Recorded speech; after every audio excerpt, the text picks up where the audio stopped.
Hello friends, मैं अरुण कुमार, आपका अपने यूट्यूब चैनल होम ट्यूशन में स्वागत है। देखिए फ्रेंड्स, हमने आपको चैप्टर 3 कंप्लीट करा दिया है। आज हम आपको चैप्टर 5 कराएंगे। देखिए, आप कहेंगे कि हमने चैप्टर 4 किस वजह से नहीं कराया। देखिए, हमने चैप्टर 4 इस वजह से नहीं कराया क्योंकि चैप्टर 4 का नाम है, उस चैप्टर 4 का नाम है रचनाएं। क्या नाम है? रचनाएं। चैप्टर 4 का नाम है रचनाएं। इस वजह से इस चैप्टर के अंदर हमको प्रकार, पैमाना आदि चीजों की आवश्यकता पड़ती है। इस चैप्टर के अंदर हमको प्रकार, पैमाना यानी कि आदि ज्योमेट्रिक बॉक्स की आवश्यकता पड़ती है। इस वजह से हम आपको बोर्ड पर प्रकार चलाकर नहीं दिखा सकते, पैमाने से लाइन नहीं खींच सकते। लेकिन अगर आप फिर भी अगर हमसे कहते हैं कि अब हम आपको चैप्टर 4 कराएं, तो आप हमको कमेंट में लिख सकते हैं, हम आपको चैप्टर 4 करा भी देंगे। कोई बड़ी बात नहीं है, चैप्टर 4 करा देंगे। देखिए, इस वजह से हमने आपको चैप्टर 4 नहीं कराया और हम आपको आज क्या कराएंगे? चैप्टर 5 कराएंगे। देखिए, चैप्टर 5 क्या है, इसका नाम क्या है? चैप्टर 5 का नाम है त्रिभुज। क्या नाम है? चैप्टर 5 का नाम है त्रिभुज। देखिए, हमको फर्स्ट एक्सरसाइज करने के लिए सिर्फ और सिर्फ 2 चीजें याद रखनी है। जो मैं बता रहा हूं, सिर्फ वो चीज याद रखनी है आपको। चैप्टर 5 करने के लिए, इसकी पहली एक्सरसाइज करने के लिए सिर्फ और सिर्फ 2 चीज याद रखनी है और आपको कुछ भी याद नहीं रखना। आपकी पूरी की पूरी एक्सरसाइज कंप्लीट हो जाएगी। एक याद रखना है आपको, समकोण त्रिभुज। देखिए, आप जानते होंगे समकोण त्रिभुज को। क्या होता है समकोण त्रिभुज? आप 100% जानते होंगे समकोण त्रिभुज क्या होता है। देखिए, अगर हमारे पास कोई भी ट्रायंगल दिया हुआ है और उसके एक कोण 90 डिग्री का होता है, अगर कोई भी हमारे पास ट्रायंगल दिया होता है और उसका एक कोण यानी कि एक एंगल 90 डिग्री का होता है, वही हमारा क्या होता है? समकोण त्रिभुज होता है। यह इसको समकोण त्रिभुज बोल सकते हैं, समकोण त्रिभुज बोलेंगे। इसको क्या बोलेंगे? समकोण त्रिभुज बोल सकते हैं, या इसको राइट एंगल, इंग्लिश में क्या बोल सकते हैं? इसको राइट एंगल। क्या बोल सकते हैं इंग्लिश में? क्या बोल सकते हैं? इसको राइट एंगल बोल सकते हैं। समझ एक बात? देखिए, समकोण त्रिभुज याद रखना है और इसके अंदर एक प्रॉपर्टी लगती है। समकोण त्रिभुज के अंदर एक प्रॉपर्टी लगती है। ये हमारा क्या होगा? 90 डिग्री का। इसके अंदर एक साइंटिस्ट थे, हमारे मैथमेटिशियन थे, जो हमारे मैथ के ज्ञाता थे, यानी कि एक मैथमेटिशियन थे। उन्होंने मैथ के ऊपर यानी कि इस ट्रायंगल के ऊपर रिसर्च की। उनका नाम क्या था? पाइथागोरस। क्या नाम था उनका? पाइथागोरस। क्या नाम था उनका? पाइथागोरस था। उनका नाम क्या था? पाइथागोरस था। तो उन्होंने इस राइट एंगल के ऊपर रिसर्च की और उन्होंने एक प्रमेय बनाई। उन्होंने एक क्या बनाई? प्रमेय बनाई। उन्होंने क्या बनाई? प्रमेय बनाई। तो उसी प्रमेय का नाम क्या रख दिया गया? पाइथागोरस प्रमेय। क्या नाम रख दिया गया? पाइथागोरस प्रमेय रख दिया गया। देखिए, प्रमेय क्या है? पाइथागोरस प्रमेय क्या है? देखिए, मैं आपको समझा देता हूं, कुछ भी नहीं है पाइथागोरस प्रमेय। देखिए, मैं आपको समझा देता हूं। देखिए, ये क्या है? इसमें लंब है। देखिए, जो हमारे पास राइट एंगल होता है, 90 डिग्री का राइट एंगल होता है, तो जो लंबी लाइन है जो 90 डिग्री से सटी हुई है, वो क्या होगी? हमारे पास लंब होगी। जो 90 डिग्री के सामने होती है, वो क्या होती है? हमारी कर्ण होती है। वो क्या होती है? कर्ण। और ये लंब होगी, ये कर्ण होगी, और नीचे वाला क्या होता है? आधार। देखिए, आधार क्या होता है? इसको बोला जाता है बेस। क्या बोला जाता है? इसको बेस बोला जाता है। देखिए, आप समझिए, अगर हम अपने घर को बनाते हैं, तो उसकी हमें नींव भरनी पड़ती है। क्या भरनी पड़ती है? नींव भरनी पड़ती है। उसी नींव को क्या बोला जाता है? बेस बोला जाता है। यानी कि नीचे जो नींव भरी जाती है उसी को क्या बोला जाता है? बेस, यानी कि आधार बोला जाता है। तो इसी तरीके से, इसी के अनुसार इस राइट एंगल के नीचे भी जो हमारे पास नीचे की लाइन होगी उसको क्या बोला जाएगा? आधार बोला जाएगा, यानी कि बेस बोला जाएगा। जो लंबी खड़ी होगी, जो बिल्कुल खंबे की तरह खड़ी होगी, उसको क्या बोला जाएगा? लंब बोला जाएगा। और जो राइट एंगल यानी 90 डिग्री के सामने वाली होगी, वो कर्ण होगी। और मैं आपको एक बात और बता दूं, कर्ण हमेशा लंब और आधार से बड़ी होती है।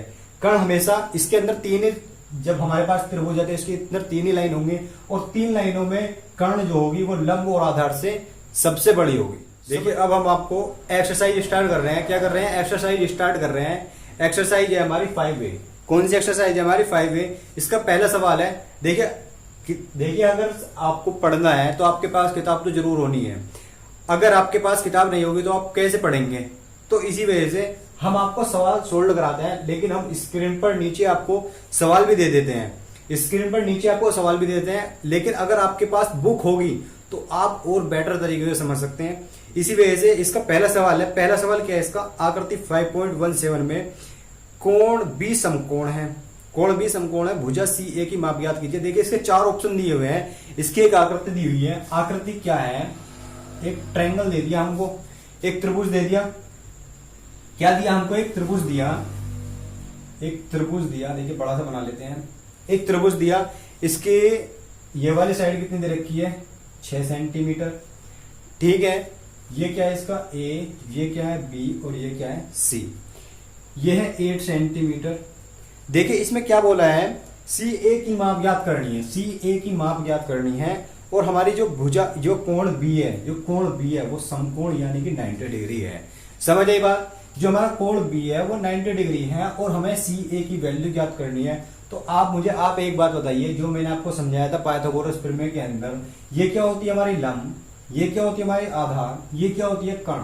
देखिए पाइथागोरस प्रमेय क्या होती है, पाइथागोरस में प्रमेय मैंने आपको समझाया था कि उसमें लंब, आधार और कर्ण होते हैं। उसके अंदर एक फॉर्मूला बनता है लंब, कर्ण और आधार के अकॉर्डिंग एक फॉर्मूला क्या बोलता है, उसी को पाइथागोरस प्रमेय कहते हैं। क्या बोला है, उसी को पाइथागोरस प्रमेय कहते हैं। पाइथागोरस प्रमेय क्या है, पाइथागोरस प्रमेय, पाइथागोरस प्रमेय क्या है, देखिए कर्ण का स्क्वायर बराबर आधार का स्क्वायर प्लस लंब का स्क्वायर। जो मैंने आपको पाइथागोरस प्रमेय बताई थी वो मेन चीज क्या है, पाइथागोरस प्रमेय ये है। मेन चीज क्या है, पाइथागोरस प्रमेय ये है। इसका मतलब क्या है, जो कर्ण है हमारा, कर्ण है इसका स्क्वायर बराबर आधार का स्क्वायर प्लस लंब का स्क्वायर, यानी कि बराबर होता है। कर्ण का स्क्वायर बराबर आधार का स्क्वायर प्लस लंब का स्क्वायर क्या होता है, बिल्कुल बराबर होता है। इसी को पाइथागोरस प्रमेय कहते हैं। देखिए कर्ण क्या दिया है, कर्ण को मान लेते हैं हम x, हमें पता नहीं है कर्ण क्या है, तो हम क्या ले लेंगे x का स्क्वायर, हमें x की वैल्यू ज्ञात करनी है, बराबर आधार कितना है हमारे पास 8, तो 8 का स्क्वायर हो जाएगा, प्लस लंब कितनी है हमारे पास, लंब कितनी है हमारे पास 6, तो 6 का स्क्वायर हो जाएगा।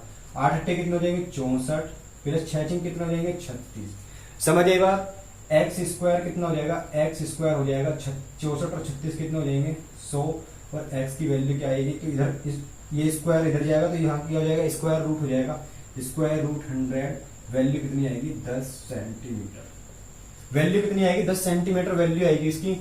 तो सी ए की वैल्यू कितनी आएगी, सी ए बराबर हो जाएगा 10 सेंटीमीटर। फर्स्ट सवाल आपका कंप्लीट है, ये क्या हो जाएगी 10 सेंटीमीटर। फर्स्ट सवाल आपका। सेकंड सवाल क्या है, इसका सेकंड सवाल है आकृति 5.18 में कोण ए समकोण हो तो ए बी की माप ज्ञात कितनी है। क्या करनी है, एक एंगल दिया हुआ है हमको, यानी कि एक त्रिभुज दिया हुआ है। त्रिभुज क्या है, त्रिभुज दिया हुआ है हमें, त्रिभुज है ये, क्या त्रिभुज है, ये त्रिभुज दिया हुआ है हमको। इसमें दिया हुआ है, इसने ए क्या दिया हुआ है समकोण, ए 90 डिग्री दी हुई है, यानी कि ए ये हो गया, बी आपका ये है और सी आपका ये है। इसमें ये दे रखी है 12 सेंटीमीटर, ये दे रखी है 13 सेंटीमीटर। तो हमको ज्ञात क्या करना है, ये ज्ञात करना है। तो इसको क्या मान लेंगे, x मान लेंगे, x मान लेंगे इसको, सीधी सी बात है, बिल्कुल x मान सकते हैं हम इसको, क्योंकि हमको इसकी वैल्यू ज्ञात करनी है। देखिए मैंने क्या आपको बताया था, पाइथागोरस प्रमेय क्या है, जो हमारे एंगल के सामने वाली भुजा है, एंगल के सामने वाली भुजा वो क्या है हमारी, कर्ण होती है, कर्ण होती है वो। एंगल के सामने वाली भुजा क्या होती है, कर्ण होती है। इसको हम क्या मान सकते हैं, लंब, इसको लंब मान लो, आधार मान लो, बात एक ही, कोई दिक्कत नहीं है। क्या मान सकते हैं इसको लंब, और ये क्या होगा हमारा आधार, ठीक है, ये आधार हो जाएगा। पाइथागोरस प्रमेय लगाऊं, पाइथागोरस प्रमेय, पाइथागोरस प्रमेय क्या है, पाइथागोरस प्रमेय कर्ण का स्क्वायर बराबर आधार का स्क्वायर प्लस लंब का स्क्वायर। समझ आई बात, कर्ण का स्क्वायर बराबर आधार का स्क्वायर प्लस लंब का स्क्वायर, ये पाइथागोरस प्रमेय है। तो कर्ण कितनी है हमारे पास 13 का स्क्वायर, आधार कितना हमारे पास x का स्क्वायर प्लस लंब कितनी है हमारे पास 12 का स्क्वायर। समझ आई बात, तो 13 का स्क्वायर कितना हो जाएगा 169 हो जाएगा, x का स्क्वायर x स्क्वायर ही रहेगा प्लस लंब का स्क्वायर 12 का स्क्वायर कितना होगा 144 होगा। इसको उठाकर इधर लेकर 169 माइनस 144 बराबर x स्क्वायर।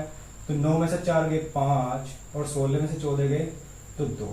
एक्स स्क्वायर कितना है हमारे पास 25। तो एक्स बराबर कितना आ जाएगा रूट 25। जब ये स्क्वायर इधर जाएगा तो इस पर रूट चढ़ जाएगा, तो एक्स स्क्वायर रूट 25 आएगा। जब रूट 25 की वैल्यू निकालेंगे तो कितनी आएगी 5 आएगी। तो ये कितनी हो जाएगी हमारे 5 सेंटीमीटर। तो कितनी हो जाएगी ये 5 सेंटीमीटर। तो ए बी की वैल्यू निकालनी है, ए बी की वैल्यू निकालनी थी और वही क्या है 5 सेंटीमीटर है। देखिए ये भी सवाल आपका कंप्लीट है। सेकंड सवाल भी आपका देखिए, थर्ड सवाल क्या है आपका। थर्ड सवाल देखिए ये है, इसमें क्या करना है, थर्ड सवाल में क्या करना है, निम्नलिखित आकृतियों में समकोण त्रिभुज को देखकर अपनी अभ्यास पुस्तिका में रिक्त स्थानों की पूर्ति करनी है। क्या करनी है, रिक्त स्थानों की पूर्ति करनी है। देखिए इसका 4 पार्ट दिए हुए, फर्स्ट सेकंड थर्ड और फोर्थ पार्ट ये है। देखिए इसमें क्या करना है, रिक्त स्थानों की पूर्ति करनी है। क्या करनी है, रिक्त स्थानों की पूर्ति करनी है। तो कैसे करेंगे, वही इसमें पाइथागोरस प्रमेय लगा रखी है। देखिए ये इसके सामने वाली भुजा है, एंगल के सामने वाली भुजा है, तो ये क्या होगा कर्ण। यहाँ पे क्या आ जाएगा कर्ण का स्क्वायर बराबर आधार का स्क्वायर प्लस लंब का स्क्वायर कोई सी मान लो, तो यहाँ पर क्या आ जाएगा एक्स स्क्वायर। बात आई समझ में, बात आई समझ में। यहाँ पर क्या आएगा एक्स स्क्वायर। सेकंड पार्ट है इसका, यहाँ पर ये दे रखा है, एक है ट्रायंगल दे रखा है, इसके सामने वाला एंगल ये क्या है कर्ण। तो यहाँ पर क्या आ जाएगा कर्ण का स्क्वायर बराबर आधार का स्क्वायर प्लस लंब का स्क्वायर, तो यहाँ पर क्या आएगा 5 का स्क्वायर। सेकंड पार्ट भी आपका कंप्लीट है। रिक्त स्थानों की पूर्ति करनी है, इसमें और कुछ नहीं करना। देखिए थर्ड पार्ट क्या है इसका, थर्ड पार्ट ये है, एंगल दे रखा है सामने वाली भुजा, ये जाएगा कर्ण का स्क्वायर, तो यहाँ पर क्या आएगा पी का स्क्वायर। समझ आई बात। देखिए इसको कैसे करेंगे, देखिए कर्ण का स्क्वायर 13 का स्क्वायर बराबर 7 का स्क्वायर प्लस पी का स्क्वायर। इस 7 को उठाकर इधर ले आओ, 13 का स्क्वायर माइनस 7 का स्क्वायर बराबर पी का स्क्वायर। ये वाली लाइन तो लिखी हुई है ऊपर। समझ आई बात। फोर्थ पार्ट इसका ये है वाई स्क्वायर। देखिए ये क्या है, ये है, देखिए मैं एक बार बता देता हूं। तो हमारे पास ये एंगल है, एंगल के सामने वाली भुजा कितनी होगी 10। क्या होगी कर्ण होगी ना, तो यहाँ पर क्या हो जाएगा 10 का स्क्वायर बराबर वाई का स्क्वायर प्लस 8 का स्क्वायर। ठीक है, तो हमारे पास वाई की वैल्यू निकालनी है, तो वाई की वैल्यू निकालेंगे तो 10 का स्क्वायर माइनस 8 का स्क्वायर बराबर वाई का स्क्वायर। तो वाई की स्क्वायर की वैल्यू कितनी है 10 का स्क्वायर माइनस के 8 का स्क्वायर। ये भी सवाल आपका कंप्लीट है। देखिए थर्ड सवाल भी आपका कंप्लीट है। एक बार देखिए आप खुद देख सकते हैं, चारों पार्ट देख लीजिए आप। ये सवाल भी आपका कंप्लीट है। देखिए अब हम नेक्स्ट सवाल यानी कि फोर्थ सवाल की ओर चलते हैं। देखिए हम इस एक्सरसाइज के आपको 5 ही सवाल कराएंगे। 5 सवाल हम इसको नेक्स्ट पार्ट में करा देंगे, यानी कि इस एक्सरसाइज को हम 2 पार्टों में डिवाइड कर देंगे, क्योंकि ये एक्सरसाइज थोड़ी बड़ी है, इस वजह से हम इसके 5। फोर्थ पार्ट क्या है, फोर्थ पार्ट इसका ये है। देखिए ट्रायंगल एबीसी में कोण एबीसी समकोण है। कोण ए बी क्या है इसका समकोण है, यानी कि ये कितना है 90 डिग्री का है। कोण बी क्या है समकोण है। यदि ए बी की लंबाई कितनी है 7 सेंटीमीटर है, 7 सेंटीमीटर है, और बी सी की लंबाई 24 सेंटीमीटर है, तो सी ए की लंबाई ज्ञात करनी है। क्या करना है, सी ए की लंबाई ज्ञात करनी है। देखिए सी ए ज्ञात करना है हमको, क्या करना है सी ए ज्ञात करना है। आप मुझे बताइए, देखिए पाइथागोरस प्रमेय लगाएंगे, इसमें पाइथागोरस प्रमेय लगेगी। देखिए बी की वैल्यू, बी के सामने वाली जो भुजा है ये क्या हो जाएगी कर्ण, तो क्या होगा कर्ण का स्क्वायर। देखिए इसको एक्स मान सकते हैं बराबर आधार का स्क्वायर प्लस लंब का स्क्वायर। समझ आई बात। कर्ण कितनी है हमारे पास एक्स मानी है, आधार कितना हमारे पास 24 का स्क्वायर होगा, प्लस लंब कितनी है हमारे पास 7 का स्क्वायर। समझ आई बात। अब देखिए इसको सोल्व कर लीजिए। एक्स स्क्वायर बराबर 24 का स्क्वायर करेंगे, 24 चौक 96 हासिल लगे 9, 24 दूनी 48 और 9, 48 और 9 हो जाएंगे आपके 57। ठीक है, प्लस 7 7 49। समझ आई बात। अब इसको ऐड कर लो, एक्स स्क्वायर कितना आ जाएगा 9 और 6 15 का 5 हासिल 1, 7 4 11 और 12 का 2 हासिल 1, 5 और 1 6, कितना है 625। तो x बराबर कितना आ जाएगा रूट 625। जब इसके 625 का फैक्टर करेंगे यानी कि इसका स्क्वायर रूट निकालेंगे, 625 का स्क्वायर रूट निकालेंगे, तो आंसर क्या आएगा यानी कि 25 सेंटीमीटर। समझ आई बात। तो x की वैल्यू कितनी है हमारे पास 25 सेंटीमीटर, तो ये कितनी हो जाएगी 25 सेंटीमीटर। देखिए फोर्थ सवाल भी ये कौन सा सवाल था फोर्थ सवाल। देखिए फोर्थ सवाल भी आपका सवाल क्या है, फिफ्थ सवाल आपका ये है, आयत दे रखा है ABCD। आयत क्या है ABCD, इसके अंदर विकर्ण है CA क्या है इसका विकर्ण है, और AB कितना है 16 सेंटीमीटर। AB कितनी है 16 सेंटीमीटर। BC की लंबाई ज्ञात करनी है। किसकी लंबाई ज्ञात करनी है हमको, BC की लंबाई ज्ञात करनी है। तो इसको x मान सकते हैं, बिल्कुल मान लेंगे। देखिए हमारे पास एक आयत है, आयत क्या है, एक हमारे पास आयत दिया हुआ है। देखिए आयत के चारों एंगल जो होते हैं, आयत के चारों एंगल यानी कि ये वाला, ये वाला, ये और ये सभी कितने होते हैं, 90 डिग्री के होते हैं। ये सभी कितने होते हैं, 90 डिग्री के होते हैं। जब ये सभी 90 डिग्री का होता है तो हमारे पास ये भी 90 डिग्री का होगा, ये भी 90, ये भी 90, तो ये भी 90। हमें और उससे मतलब नहीं है, हमें वैल्यू किसकी निकालनी है, बी सी की वैल्यू निकालनी है। हमें वैल्यू किसकी निकालनी है, बी सी की वैल्यू निकालनी है। तो देखिए हमारे पास, देखिए ये एंगल है, इस एंगल के सामने वाली भुजा क्या होगी, कर्ण। कर्ण का स्क्वायर, ये पाइथागोरस प्रमेय है, कर्ण का स्क्वायर बराबर आधार का स्क्वायर प्लस लंब का स्क्वायर। कर्ण कितनी है हमारे पास, 20, 20 का स्क्वायर बराबर आधार कितना हमारे पास, 16 का स्क्वायर प्लस लंब कितनी है हमारे पास, बीसी की वैल्यू निकालनी है तो इसका हो जाएगा एक्स का स्क्वायर। 20 का स्क्वायर निकालना है तो 20 का स्क्वायर कितना हो जाएगा, 400। 16 का स्क्वायर कितना हो जाएगा, 16 छिक्कम 96, 9, 16 कम 16 में 25, 256 प्लस एक्स स्क्वायर। इसको उठा करके इधर लेकर आओ क्योंकि वैल्यू में एक्स की निकालनी है, तो उठाकर इसको इधर लेकर आओ। 400 माइनस 256 बराबर एक्स स्क्वायर। इसमें से इसको सब्ट्रैक्ट करो, 10 में 6 के 4 या 9 में से 5 के 4 और 3 में से 2 गया 1, 144 बराबर एक्स स्क्वायर। तो एक्स बराबर कितना आ जाएगा, रूट 144। 144 आया, जब इसका रूट निकालेंगे तो आंसर क्या आएगा, 12 आएगा, 12 सेंटीमीटर। यानी कि सी ए बराबर कितना है, 12 सेंटीमीटर। यही इसका आंसर होगा। ये भी सवाल आपका कंप्लीट है। देखिए यही इसका आंसर होगा, सी ए बराबर कितना आएगा, 12 सेंटीमीटर आएगा।